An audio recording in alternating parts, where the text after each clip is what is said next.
ஒரு காலத்துல சின்னதா இருந்த ஒரு கிராமம். அந்த கிராமத்துல ஒரு அழகான வயலும் இருந்துச்சு. அந்த வயலுக்கு முதலாளி ராமையா அப்படிங்கிற ஒரு விவசாயி. அவர் அவருடைய வயல்ல கஷ்டப்பட்டு விவசாயம் செஞ்சு அவருடைய குடும்பத்தை பார்த்துக்கிட்டு இருந்தாரு. ராமையா கஷ்டப்பட்டு உழைக்கிற மனசு இருக்கிறவரு. அந்த கிராமத்துல இருக்கிற விவசாயிகள் எல்லாருமே கஷ்டப்பட்டு விவசாயம் செஞ்சுதான் அந்த கிராமத்தையும் நல்லபடியா வச்சுக்கிட்டு இருந்தாங்க. ராமையாவுக்கு ரவி அப்படிங்கிற ஒரு புள்ள இருந்தான். ஆனா ரவி ராமையா மாதிரி இல்ல, ரொம்பவும் சோம்பேறி. ராமையா ஒரு நாள் ரவிய போய் வயல்ல வேலை பார்க்க சொன்னா விருப்பமே இல்லாம தான் போய் வேலைய பார்ப்பான். சில நேரம் வேலைய சரியா முடிக்காம நடுவுல அந்த வேலைய அப்படியே விட்டுட்டு அவனுடைய நண்பர்கள் யாராவது வந்தா அவங்க கூட பேசிக்கிட்டு அப்படியே அவங்க கூட சேர்ந்து வெளியிலயும் போயிடுவான்.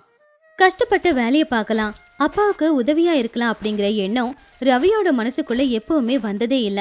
ஏன்னா அவனுக்கு வயல் வேலை செய்யறதுல எப்பவுமே ஆர்வம் இருந்ததே இல்ல. ஆனா ராமையாவுக்கு தான் புள்ளை எப்போ உருப்பிட போறான் அப்படிங்கிற கவலையும் வந்துச்சு. ஒரு நாள் ராமையா வயலோரமா உட்காந்துக்கிட்டு அவருடைய புள்ளையான ரவிய பார்த்து வருத்தப்பட்டுக்கிட்டு இருந்தாரு. அன்னைக்கு ராமையாவுக்கு உடம்புக்கு முடியலன்னு சொல்லி ரவிய போய் வயல் வேலைய பார்க்க சொல்லி அனுப்புனாரு. ஆனா ரவி வயல் வேலை எதுவுமே பார்க்காம அவனுடைய நண்பர்களு கூட சேர்ந்து ஊர் சுத்திக்கிட்டு இருந்தான். இந்த விஷயத்தை கேள்விப்பட்ட ராமையா ரொம்பவுமே வருத்தப்பட்டாரு.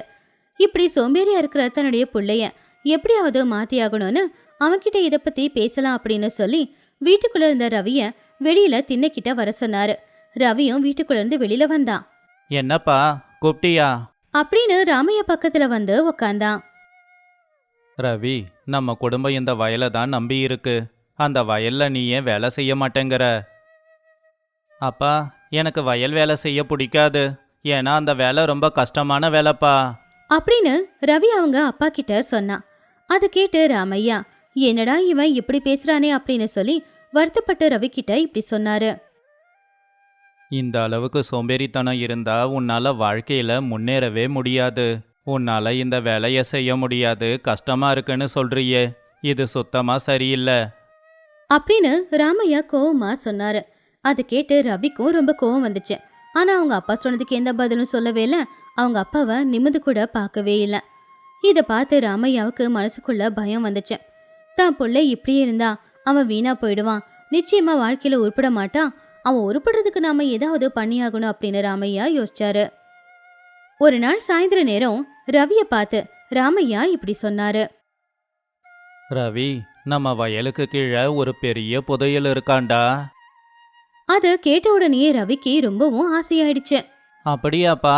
அது தங்க புதையலா? இல்லடா, எனக்கு அதெல்லாம் தெரியாது. அப்புறம் எப்படிப்பா புதையல் இருக்குன்னு சொல்ற? என் வயலை பத்தி எனக்கு தெரியாதாடா, ஆனா அதுல ஒரு சிக்கல் இருக்கு. என்னப்பா சிக்கல்? அந்த புதையலை நாம சொந்தமாக்கிக்கணும்னா ரொம்ப அதிகமா கஷ்டப்படணும். ரவி கொஞ்சம் சந்தேகமா அப்பா அது நடக்காதுப்பா. அப்படின்னு சொன்னான். ஏண்டா நடக்காது? கஷ்டம்னா என்னால அதெல்லாம் செய்ய முடியாதுப்பா, அது ரொம்ப கஷ்டம். அப்ப ராமையா அவருடைய மனசுக்குள்ள என்ன இவன் எடுத்த உடனே முடியாதுன்னு சொல்லிக்கிட்டு இருக்கான்? அப்படின்னு கொஞ்சம் பதட்டமா கண்ணுல கண்ணீரோட ராமையா இப்படி சொன்னாரு. ரவி, இதை நீ எப்படியாவது செஞ்சுதான் ஆகணும். புதையல் இருக்குன்னு தெரிஞ்சும் உன்னோட சோம்பேறித்தனத்தால புதையலை இழக்க போறியா? அப்படின்னு ராமையா கேட்ட கேள்விக்கு ரவி எந்த ஒரு பதிலும் கொடுக்கல. அப்படிங்கறதுனால ராமையா மறுபடியும் அவன் கிட்ட இப்படி கேட்டாரு. கஷ்டப்படாம எதுவுமே கிடைக்காது ரவி, கஷ்டப்பட்டாதான் எதுவுமே கிடைக்கும். எனக்காக ஒரு தடவை முயற்சி பண்ணிப்பாரு. அப்படின்னு ராமையா சொன்னப்போ அவங்க அப்பா சொன்னதுல சிலத நம்ப ஆரம்பிச்சா ரவி. அதனால ஒரு தடவை முயற்சி பண்ணி பார்க்கலாம் அப்படின்னு மனசுக்குள்ளேயே நினைச்சுக்கிட்டு அவங்க அப்பா கிட்ட நாளையில இருந்து நான் வயல் வேலை செய்யறேன் அப்படின்னு ஒத்துக்கிட்டான். அது கேட்டு ராமையாவும் ரொம்பவுமே சந்தோஷப்பட்டாரு. ரவிக்கு வயல் வேலை செய்யறதுல விருப்பமே இல்ல. அவன் எப்பவுமே வயல் வேலை செய்யறதுக்கு ஆர்வம் காட்டவே மாட்டான். அப்படிப்பட்ட ரவி இப்ப வயல் வேலை செய்யறான் அப்படின்ற விஷயத்த கேள்விப்பட்டு ஊஜனங்க எல்லாருமே ரொம்பவுமே ஆச்சரியப்பட்டாங்க. அவன் வேலை செய்யறத பாக்குறதுக்காகவே வந்தாங்க. ரவி ஒழுங்கா வேலை செய்யறத பார்த்து எல்லாரும் அவனை ரொம்பவும் பாராட்டினாங்க கூட. எந்த வேலை செஞ்சாலும் ஒழுங்காத செய்யறான் போலியே அப்படின்னு சில பேர் சொன்னாங்க. மத்தபடி சில பேர் அவங்க அப்பா என்னது சொல்லி இவனை ஒத்துக்க வச்சானோ அப்படின்னு பேசிக்கிட்டு இருந்தாங்க. முதல் நாள் வேலை செஞ்ச அனுபவம் எதுவுமே இல்லாதனால பாவம் அவனுக்கு கையெல்லாம் வலிக்க ஆரம்பிச்சுது. அதே மாதிரி உடம்பெல்லாம் வலிச்சுது. அன்னைக்கு ராத்திரி சாப்பிட்டு படுத்து அவன் தூங்கிட்டான். அதுக்கப்புறமா வேலை செஞ்சு பழகுனதுனால அவனுக்கு உடம்பு வலி எதுவுமே இருக்கல. ஆனா ஒவ்வொரு தடவையும் வேலை செய்யும் போது அவன் தோல்வி அடைஞ்சுக்கிட்டே இருந்ததுனால சோகமாயிக்கிட்டு இருந்தான். அப்போ அப்படி அவன் சோகமாகும் போதெல்லாம் அவங்க அப்பா ராமையா தான் அவனுக்கு ஏதாவது ஒன்று சொல்லி தைரியத்தை கொடுப்பாரு. ரவி எவ்வளவு கஷ்டப்படுறான் அப்படிங்கறது அவங்க அப்பாவுக்கு தெரியணுங்கிறதுனால ஒரு நாள் அவன் வேலையை முடிச்சுட்டு வீட்டுக்கு போய் அவங்க அப்பாவான ராமையா கிட்ட இப்படி சொன்னான். பாத்தியாப்பா, நான் வயல்ல எவ்வளோ கஷ்டப்பட்டு வேலை பார்த்துக்கிட்டு இருக்கேன் அப்படின்னு. ஆனாலும் இது வரைக்கும் எந்த பலனும் கிடைக்கல. உன் வார்த்தையை நம்பி தான் நான் இதை பண்ணிக்கிட்டு இருக்கேன். அப்படின்னு ரவி ரொம்பவும் சோர்வடைஞ்சே சொன்னான். ஆனா அதை பார்த்து ராமையா உண்மையிலேயே ரொம்பவும் சந்தோஷப்பட்டாரு. ஏன்னா கஷ்டப்பட்டு உழைக்கிற அந்த குணம் என் பிள்ளைக்கு வந்துருச்சு அப்படிங்கறதுனால. அதுக்கப்புறமா தினமும் ராமையா வயலுக்கு போயிட்டு இருந்ததை நிப்பாட்டிட்டாரு. அடிக்கடி மட்டும் போய் தான் பிள்ளை எப்படி வேலை செய்யறான் அப்படிங்கறத மட்டும்தான் அவரு பாத்துக்கிட்டு இருந்தாரு. ஆனா பாவம் ரவி எவ்வளவுதான் கஷ்டப்பட்டு அந்த இடத்தையெல்லாம் உழுதாலும் எவ்வளவு இடத்த தோண்டி பார்த்தாலும் அவனுக்கு நிதி கிடைக்கவே இல்லை. கடைசியில ஒரு நாள் என்ன வேணுனாலும் ஆகட்டும்னு சொல்லி அந்த வயல்ல விதைகளை தூவனான். ஆச்சரியம் என்னன்னா அந்த விதைகள் எல்லாமே ரொம்ப சீக்கிரமாவே முளைச்சு வந்துருச்சு. அது வரைக்கும் எந்த ஒரு விஷயமும் கொடுக்காத சந்தோஷத்தை வயல்ல இருக்கிற அந்த விளைச்சல் அவனுக்கு கொடுத்துச்சு. அன்னைக்கு ரவி வீட்டுக்கு போன உடனே ரொம்பவும் சந்தோஷமா அவன் நடந்தது அவங்க அப்பா கிட்ட சொன்னான். அப்ப அவனுடைய தோளை தட்டி கொடுத்து, நல்லதுப்பா, ரொம்ப சந்தோஷம். இதே மாதிரி ஒழுங்கா வேலையை பாரு அப்படின்னு சொன்னாரு ராமையா. அன்னைக்கு ராத்திரி தூங்குறதுக்கு முன்னாடி ரவி, இதே அளவுக்கு தினமும் கஷ்டப்பட்டினா உனக்கு லாபம் கிடைக்கும்டா ரவி அப்படின்னு அவனே பாராட்டிக்கிட்டான். இதே மாதிரி கஷ்டப்பட்டு உழைச்சா நிச்சயமா ஒரு நாள் நல்ல பலன் கிடைக்கும் அப்படின்னு அவன் நம்பிக்கை வச்சான். அதே நம்பிக்கையோட அவன் படுத்து தூங்குனான். கொஞ்சம் நாளுக்கு அப்புறமா பச்சை பசேல்னு இருக்கிற அவனுடைய வயலை பார்த்து ரவி ரொம்பவுமே சந்தோஷப்பட்டான். அதே மாதிரி புள்ள செஞ்சிருக்கிற வேலையை பார்த்து ராமையாவும் பெருமைப்பட்டாரு. ராமையா ரவி கிட்ட இப்படி சொன்னாரு. இது உன்னோட முதல் விளைச்சல்டா.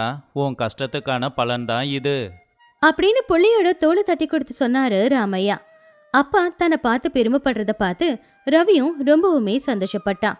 அதே சந்தோஷத்தோட ரவி, ஆமாப்பா, கஷ்டப்பட்டதுக்கான பலன் கிடைக்கும் போது உண்மையிலேயே ரொம்ப சந்தோஷமா இருக்கு. அப்பதான் பக்கத்து வயல்ல வேலை பார்த்துக்கிட்டு இருந்த ராமையாவோட நண்பனான ராமும் அவங்க வயலுக்கு வந்து இப்படி சொன்னாரு. நல்ல வேலை உன் குணத்தை மாத்திக்கிட்டடா ரவி. உண்மையிலேயே உன்னை பார்க்கும்போது சந்தோஷமா இருக்கு. இதே மாதிரி உங்க அப்பாவுக்கு உதவி பண்ணிக்கிட்டே இரு. சரிங்க சித்தப்பா. அப்படின்னு ஒரே ஒரு வார்த்தையை சொல்லிட்டு, சரி, வேலை இருக்கு சித்தப்பா, நீங்க 2 பேரும் பேசிக்கிட்டு இருங்க, நான் போறேன் அப்படின்னு சொல்லி ரவி வயல்ல இறங்கி கஷ்டப்பட்டு வேலைய பார்க்க ஆரம்பிச்சான். ராமையா ராமு 2 பேருமே அவன் சொன்னதை கேட்டு ஒருத்தங்க முகத்தை இன்னொருத்தங்க பார்த்து சந்தோஷப்பட்டு, டே, இனிமே நீ நல்லா ஓய்வெடுக்கலாம்டா அப்படின்னு ராமு சொன்னதை கேட்டு ராமையோட முகத்துல சிரிப்பு வந்துச்சு. அந்த கிராமத்துல இருக்கிற எல்லாருமே ரவியோட பேரை கேட்ட உடனே, இந்த ராமையாவோட புள்ள ரவி இருக்கானே, அப்படியே அவங்க அப்பா மாதிரி அப்படின்னு அவனை பத்தி பெருமையா பேச ஆரம்பிச்சாங்க. தினமும் ரவி விடிய காலையிலேயே வயலுக்கு போய்கிட்டு இருந்தான். அதுக்கப்புறமா வயல்ல கொஞ்ச நேரம் உட்காந்துக்கிட்டு சில்லுன்னு காத்து வரும்போது அப்படியே மெதுவா சூரியன் உதயமாகிறத பார்த்து அவன் ரசிச்சுக்கிட்டு இருந்தான். அந்த ஒரு வானிலையும் சூழ்நிலையும் அவனை ரொம்பவும் காலையிலேயே உற்சாகப்படுத்திக்கிட்டு இருந்துச்சு. அதே உற்சாகத்தோட அவன் வேலையும் செய்ய ஆரம்பிப்பான். வயலுக்கு தேவையான அளவுக்கு தண்ணியே பாய்ச்சுவான். விளைச்சல் நல்லபடியா விளையாடுறத பார்த்து அவன் முகத்துல சந்தோஷமும் வந்துச்சு. தான் கஷ்டப்பட்டு உழைக்கிறதுக்கான பலன் கிடைக்கும் போது அதுதான் எனக்கு பெரிய புதையல் அப்படின்னு நினைச்சுக்கிட்டு தன்னுடைய அப்பாவுக்கு நன்றி தெரிவிக்கிறதுக்காக வீட்டுக்கு போனா ரவி. அவங்க அப்பா கிட்ட ரவி சந்தோஷமா இப்படி சொன்னா. அப்பா, இப்ப நான் நல்லாவே புரிஞ்சுக்கிட்டேன். உண்மையான புதையல் கஷ்டப்பட்டு உழைக்கிறதும் அதுக்கு கிடைக்கிற பலனும் தான். கொஞ்சம் தாமதமானாலும் நான் கற்றுக் கொடுக்க நினச்ச பாடத்தை கற்றுக்கிட்டடா. வாழ்க்கையில் நாம் கஷ்டப்பட்டு உழைக்கும் போது தான் வெற்றி தாமதமானாலும் கிடைக்கும் அப்படின்னு தான் புள்ளைய பார்த்து பெருமையா சொல்லிக்கிட்டு இருந்தாரு ராமையா. ரவி அவனுடைய சோம்பேறித்தனம் எல்லாத்தையுமே விட்டு இப்போ ஒரு நல்ல மனுஷனா மாறி இருந்தான். அவனுடைய மாற்றம் அந்த கிராமத்து ஜனங்க பேசுற அளவுக்கு போச்சு. கிராமத்து ஜனங்க எல்லாருமே நம்ம ரவி மாதிரி உழைக்கணும் அப்படின்னு பேசுற அளவுக்கு இருந்துச்சு. அவனை மாதிரி கஷ்டப்பட்டு உழைக்கணும் அப்படின்னு எல்லாருமே பேசிக்கிட்டு இருந்தாங்க. இந்த கதையின் மூலமா நாம எப்பவுமே சோம்பேறித்தனமா இருந்துக்கிட்டு தானாவே நாம பெரியாள் ஆயிடுவோம் அப்படின்னு கனவு காண்றதை விட எப்பவுமே களத்துல இறங்கி கஷ்டப்பட்டு உழைக்கும் போது நமக்கு ஒரு பலன் கிடைக்கும். அந்த பலன் தான் நாம கண்ட கனவா இருக்கும். ஒரு காலத்துல ஒரு ஊர்ல ராமையாவோட குடும்பம் இருந்துச்சு. அதுல அவருடைய மனைவி தேவி, புள்ள சேகர், மருமக லக்ஷ்மி, அவங்க பேர சின்னா இருந்தாங்க. என்னங்க, மழை என்னவோ நின்னு போச்சு. ஆனா இந்த வானிலை மட்டும் மாறவே இல்லை. ரொம்ப குளிருது. ரொம்ப நாளா மழை பெஞ்சதில்ல. மழை காலனாவே அப்படித்தானே. மழை வந்தாலும் கஷ்டம், வரலனாலும் கஷ்டம். மழை காலத்தில் விவசாயிங்களுக்கு எல்லாமே கஷ்டம்தான். மழை வர்றதுக்கு முன்னாடி வயல்ல விதைகளை தூவி வைப்போம். அளவா மழை வந்தா விளைச்சல் நல்லா வரும். அதிகமாக வந்தாலும் விளைச்சல் எல்லாம் மூழ்கி போயிடும். வரலனா காஞ்சி போயிடும். பேர புள்ளைய பார்த்து ரொம்ப நாளாச்சுங்க. வந்தா நல்லா இருக்கும். அதுக்கு என்ன பண்ண முடியும்?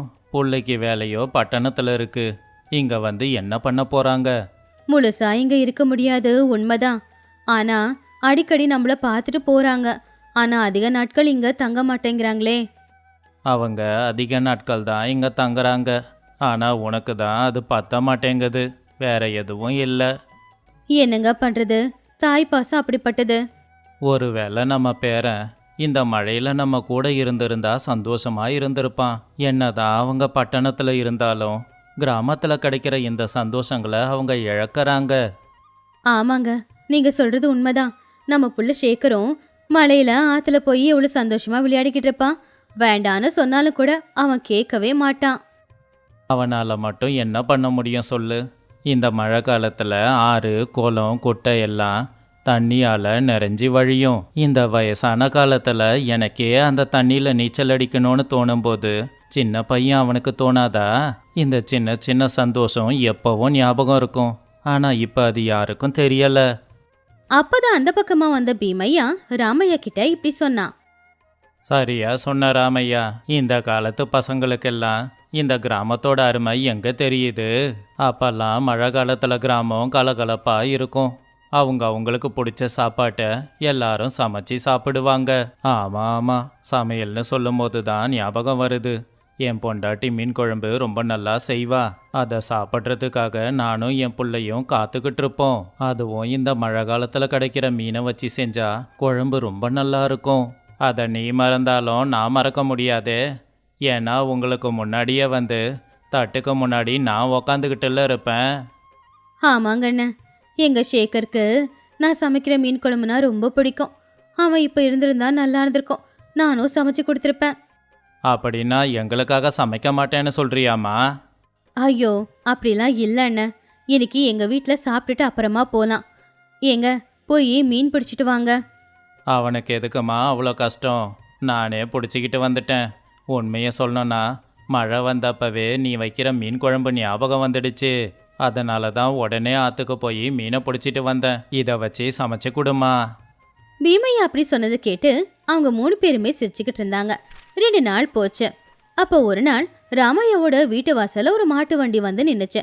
அந்த வண்டியில இருந்து அவங்க புள்ள சேகர், மருமக லக்ஷ்மி, பேரப்புள்ள எல்லாரும் வந்து இறங்குனாங்க.